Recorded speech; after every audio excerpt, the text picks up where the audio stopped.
This year's getting weird.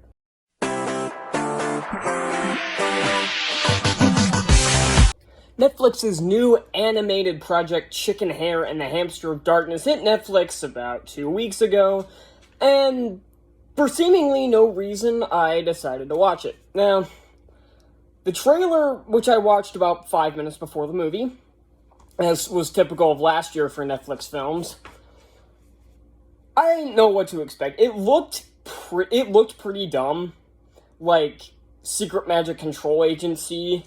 Like, it literally looked like a semi-sequel to Secret Magic Control Agency from the trailers and the descriptions and everything. Thankfully, it wasn't, I like it at all, because Secret Magic Control Agency was my first review to ever cross 100 views, I think.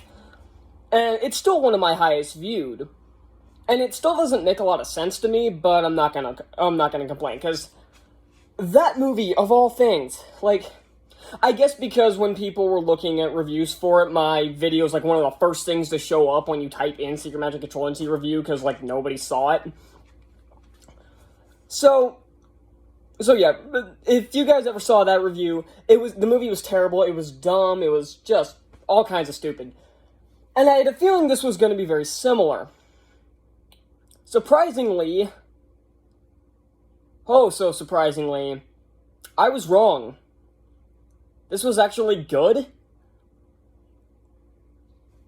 This year's weird. If you had told me before this year started, a movie based on Buzz Lightyear, you're not gonna like this movie, but a movie called Chickenhare and the Hamster of Darkness, oh, you're gonna like this one. Or hey, there's a movie called Uncharted. It's a big treasure. It's similar to, Pirates of the Caribbean and National Treasure with Tom Holland and Mark Wahlberg and Antonio Banderas. You're gonna hate that. But Chickenhare and the Hamster of Darkness, a French animated film that was redubbed English, and I think the mouth movements were also changed to English as well, because they synced up well. You're gonna like this movie. I would have thought you were goddamn insane. But no, that is the power of 2022, I guess. There's always that one movie that you think is just going to be your average kid, or there's maybe several animated movies that you think, oh, it's just going to be some dumb kids movie. That really surprises you. Last year I had both Troll Hunters Rise of the Titans and Paw Patrol, one of which made my top 10 of the year, and one of which made the honorable mentions, and that first one would have been even higher on the list had it not been for the shitty ending. But it made the top 10 of the year, and the other one made the honorable mentions. This year, now, yeah, if you told me that Lightyear isn't very good, Uncharted sucks, and the Batman it gets worse the more you think about it, and it's not very good, but then you're gonna like Sonic the Hedgehog 2, you're gonna like Chickenhare and the Hamster of Darkness. Again, I would have thought you were off your rocker. So, even just the concept of this movie just sounds dumb. The main premise is that our main character is part chicken, part hamster, part hare. He's mostly a rabbit, a hare, but he has chicken legs, feathers on the top of his head, and later on we find out he has wings both on his arms and on his ears, and his ears are apparently bigger than other rabbits, though that didn't seem to track. It seemed to be just as big as the other ones, but I digress.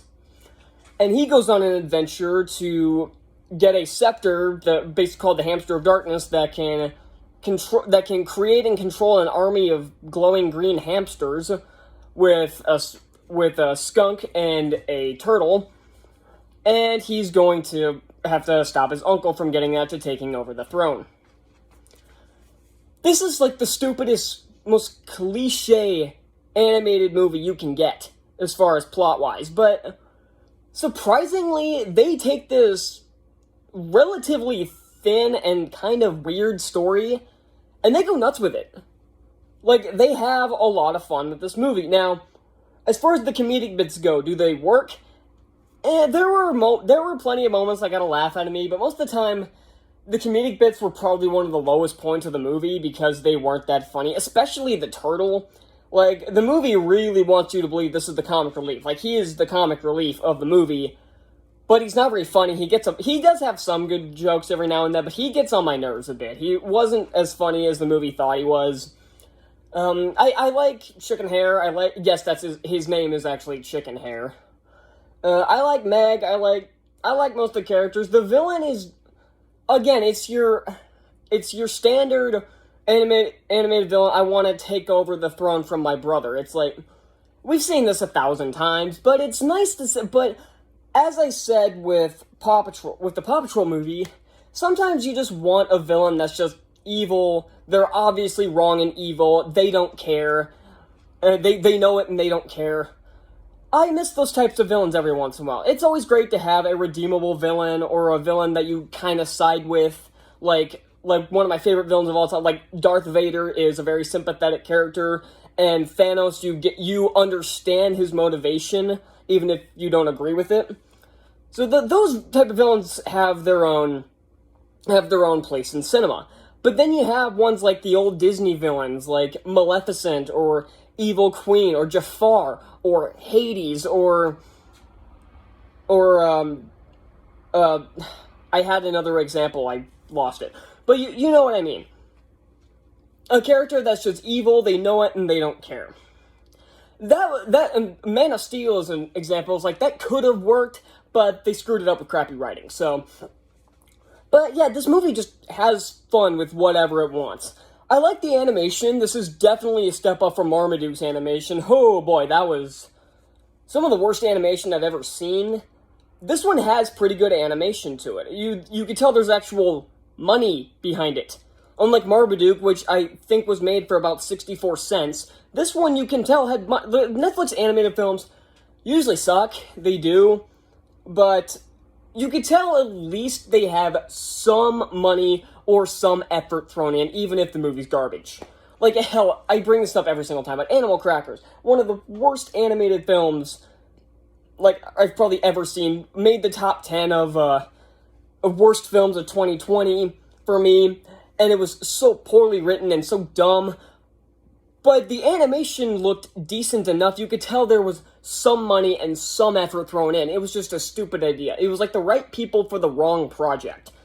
This one seems like they got the right people for the right project. I like the designs of everything. I like the character designs, set designs, the landscapes design. It all looks really good. And the way it's shot, well, I say shot, it's animated, but it's really pretty to look at, especially in some scenes. And this is, the funny thing about it is that this is a better Uncharted movie than the Uncharted movie. Like, recently, I obtained the first 3 Uncharted films, the remastered versions. I saw them, all 3 of them, for like $20. So I'm like, oh, that's a steal. And I'm all the way halfway through the 3rd game. So I can tell how much the Uncharted movie missed the point of the source material. This one is very similar to an Uncharted game, even to the point of the villain capturing the heroes and taking the stuff from them, which happens in every single game, and at a point it kind of annoys me once they started doing it in the 3rd game. But you could tell Uncharted was definitely oh my god, what's the word I'm looking for? It's hot in here. I'm having trouble thinking, but you know what I mean. They definitely looked at Uncharted for this movie, or at least that's how it feels. And I have no problem with that. The action sequences, of which there are a few, they're pretty fun, they're pretty clever. There is one scene that I didn't really care for, and it wasn't that I didn't like the scene, it was that it was completely pointless, is that the main 3 kind of get taken off the original plot for a good 10 minutes or so. They get captured by this, like, pig cult, and it's kind of weird. It's like, again, it's not bad in the action sequence that ensues for their escape, and it is pretty decent, and it leads to some good character building moments, but it feels like it was just kind of thrown in to pad out the runtime a little bit. Because the movie is an hour 31 on the dot, so it's, I don't know why I said on the dot, it's an hour 31, it's a little specific, but you know what I mean. It's a very short movie, and you can tell they kind of felt like they had a gap to fill. like, okay, we need, because even in, like, Uncharted games, every once in a while, you'll get this, like, side mission that really doesn't have a ton to do with the main story, but you just have to do it, and they kind of make it look like that it's part of the main story, but it's not really. This is what it kind of feels like, if you know what I mean. This is kind of what it feels like. It kind of just felt like an unnecessary detour that could have been cut. But again, it wasn't bad, and like I said, it led to some decent character building moments. The action sequence was fun, and I'll be honest, it was kind of funny. But again, I just don't think it was needed, and that's really the only problem I had with that. And so it sounds like this movie's a fantastic animated movie, right? Not exactly. There is one huge problem I have with this movie, and is that being a decent kids movie is not an excuse for blandness. That is my main problem with this movie, is that it's kind of bland.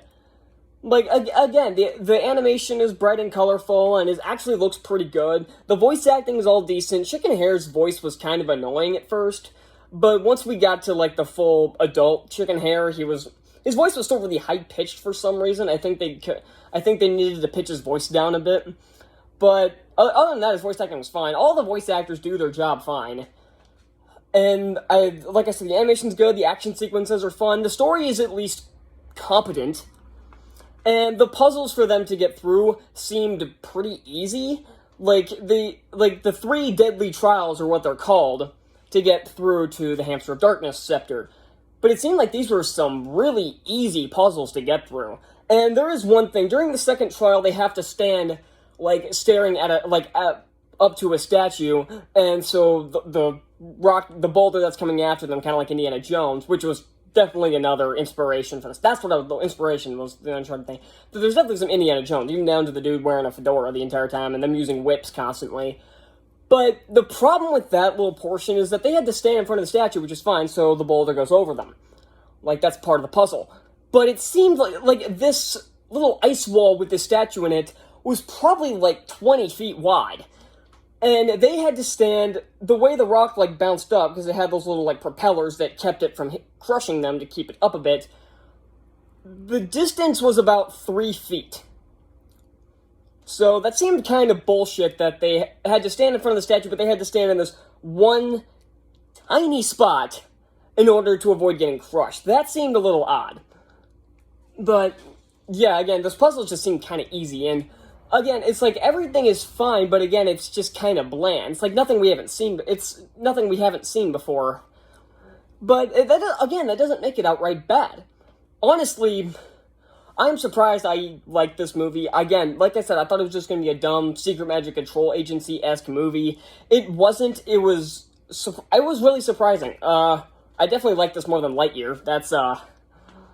That's pretty weird. I should not be liking this more than a Pixar movie about Buzz Lightyear, but yeah, especially helps this movie didn't have any freaking agenda with it. It was just here to tell a fun story. And that's all I want out of movies nowadays, is just tell a story and have fun with it. And that's what this movie does. It shows up, has fun for an hour and a half, and then is gone. It doesn't have some kind of stupid political message. It doesn't try to push an agenda. It's just here to have fun. And so was I. I was shocked I liked this movie as much as I did. Again, it's not a masterpiece. It has issues, and like I said, there were kind of holes in the plot every once in a while, but nothing huge. And so, yeah, I actually recommend giving this one a watch. I am legitimately shocked that this was actually... Okay, from what I've been seeing as far as reviews go, there are 2 reviews on Rotten Tomatoes as far as critics go. One was positive, one was negative. And the negative one was only like a 2.5 out of 5. So for me, that would be like a C, which isn't bad. And then IMDb, I think, had a 6.3 out of 10, which again, isn't bad. And then the audience score, less than 50 ratings on it, but it was at 95%. So it seems like I'm not just this guy who, for some reason, liked this Netflix animated movie that nobody else liked. It seemed like most people who actually watched the movie seemed to like it, or at least didn't hate it. So at least I know I'm not crazy. So I'm gonna give Chickenhare and the Hamster of Darkness a B. Wow. This is, it was a weird year. So thank you so much for watching. like I said, I recommend checking this out. I doubt very many people have actually seen it, but I'd actually recommend, if you don't like it, I get why.